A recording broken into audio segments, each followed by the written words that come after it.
Apalagi nafkah. Kalau nafkah batin semua juga nggak bisa buktikan tuh. Soal nafkah batin gimana jawabnya? Iya nggak? Tapi kalau nafkah saya buktikan ratusan juta setiap bulan saya kirim, transfer dan dibawa orang. Mana itu pegawai saya? Mana? Coba kau bilang. Bagaimana? Nggak usah disebut ratusan, nanti pada pingsan semua.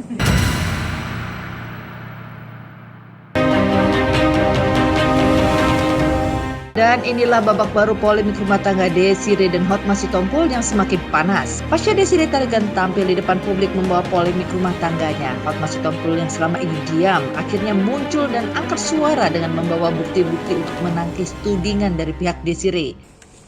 Pukulan bertubi-tubi di mana saya tetap diam. Saya merasa semua yang harus dibicarakan di dalam pengadilan tidak patut saya jawab di luar pengadilan. Saya kasih sedikit nih. Kalau pembalap itu balapan di sirkuit, kalau pembalap tidak balapan di sirkuit, balapan di jalan, dia pembalap liar. Kalau petinju meninju orang di dalam ring tinju, kalau dia tinju orang di luar ring tinju, dia preman. Kalau pengacara bekerja di kantor polisi, di kejaksaan dan di pengadilan, kalau dia tidak bekerja di situ tapi ada di medsos, dia adalah bandit. Silahkan luruskan, bukan tampil, tampil ya. Jadi mesti tahu nih, pengacara kerja polisi, kejaksaan, pengadilan. Oke, sekarang kenapa saya mau bicara? Polemik rumah tangga Hotma dan Desiree yang semakin panas juga membuat Hotma meluruskan jika ia tidak pernah mengusir Desiree. Hotma bahkan menjelaskan alasan membangun sekat atau tembok dari seks. Semua yang saya omong saya buktikan. Dapur itu sudah dikosongin, sudah diambil. Dapurnya dirontokin, ubinnya hancur, atasnya hancur. Habis. Waktu saya balik di hari keempat, mau diambil lagi AC-nya yang nempel di dinding, mau dirontokinnya sama anaknya itu. Saya punya bukti, dia bicara sama pembantu-pembantu saya. Sekarang kami mau ngambil AC. Apa yang harus saya bikin?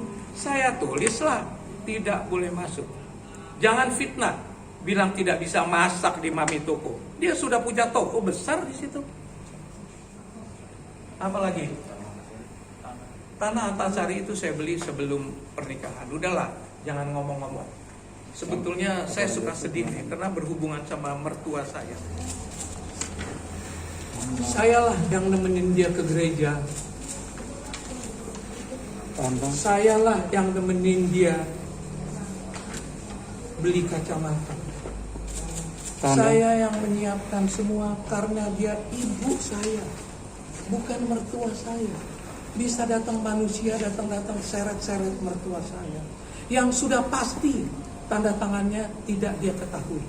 Saya mau lihat nanti apakah betul ada tanda tangan surat kuasa, menandatangani surat kuasa. Saya mau lihat.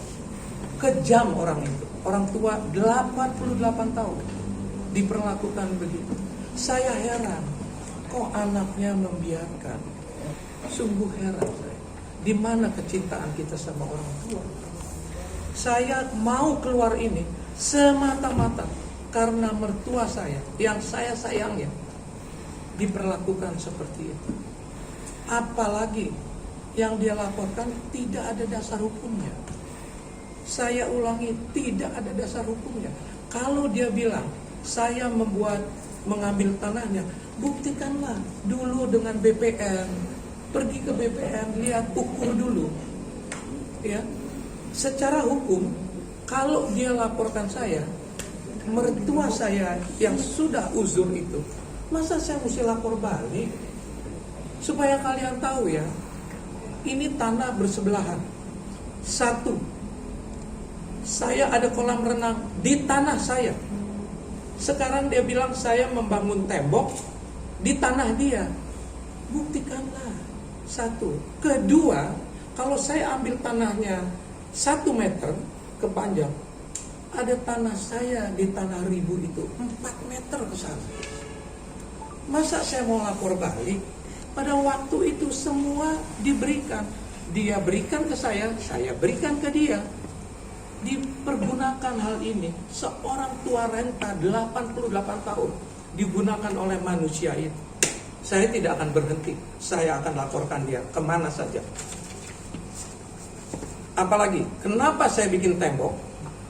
Saya tegaskan ini semua ya. Apa yang saya bicarakan di mulut saya ini, saya bisa buktikan. Saya selalu bilang, manusia yang bisa dipegang mulutnya.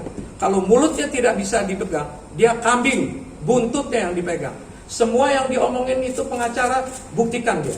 Jangan bilang, ini untuk dan atas nama klien saya. Bohong gitu. Kita buktikan nanti. Apalagi mau tahu, kenapa saya bikin tembok? Saya punya bukti, semua barang diangkut. Saya ditegur sama semua lawyer saya, jangan bicara soal itu. Tapi kan harus saya jelaskan, tembok itu dibikin karena bertruk-truk dipindahin barang saya. Sorry nih, saya yang urus mertua saya ini. Saya tahu betul bagaimana mertua saya itu. Dia sudah tua, sudah 88 tahun. Cuman saya yang dia kenal. Kalau datang teman saya, 5 menit tanya siapa kau? Datang lagi 5 menit, siapa kau? Kok bisa dibawa, mau diseret-seret ke pengadilan untuk menaikkan yang namanya manusia pengacara itu? Saya tidak bisa diam. Lihatlah, 22 tahun saya urus dia. Coba saya mau lihat, siapa yang berani membantah? Nanti saya kasih 20 pembantu saya.